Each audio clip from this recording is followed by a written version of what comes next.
আসসালামু আলাইকুম রহমতুল্লাহি ওয়া বারাকাতুহু। আপনাদের আজকে একটা রোগের ব্যাপারে আলোচনা করব। সেটা হলো ঘাম। অনেকের শরীরে ঘামের প্রবণতা রয়েছে। তো অনেকে মনে করেন যে ঘাম এটা তো এমনিতেই হয়, এটার জন্য কি ওষুধের দরকার আছে বা ওষুধ খাওয়া লাগবে কিনা। কিন্তু ব্যাপারটা হলো ঘাম যদি অনেকের মাত্রাতিরিক্ত হয়ে যায় বা ঘাম কমাচ্ছে কিন্তু শরীরে দুর্গন্ধ, এই জিনিসটা আসলে অনেকের ভালো না লাগার কারণ হতে পারে।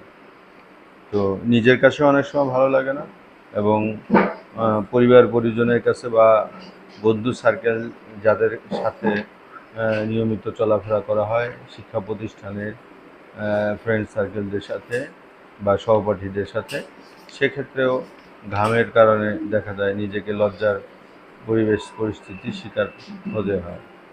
তো আমি এই জন্য বলবো যে ওই লাইটটা জ্বালাবো, ওইটা জ্বালাবো, যে হোমিওপ্যাথি চিকিৎসায় এটার অনেক চমৎকার চিকিৎসা রয়েছে।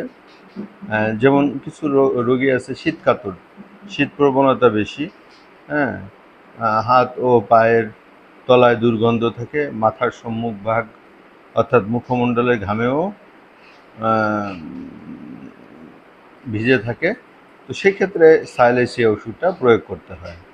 আবার যদি ঘাম মিষ্টি হয়, শরীর ঘামলেই গায়ে মাছি বসে, এই টাইপের হয়, সেই ক্ষেত্রে ক্যালাডিয়াম সেজ ইউজ করতে হয়। আর যদি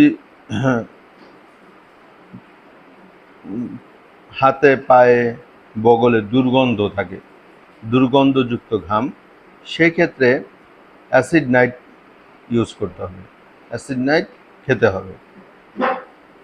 আবার যদি যাদের স্বাস্থ্য ভালো, মোটা থলথলে টাইপের, শরীর ঘামে এবং টক গন্ধযুক্ত ঘাম, যাতে মাথার বালিশও অনেক সময় ভিজে যায়, সেক্ষেত্রে ক্যালকেরিয়া কার্বটা খেতে হবে। আবার হাত পায়ের তালুতে, যদি অনেকের আছে হাত পায়ের তালুতে ঘামে, ঠিক আছে, কিন্তু গন্ধ নাই, সেক্ষেত্রে আবার অ্যাসিড ল্যাকটিক খেতে হবে।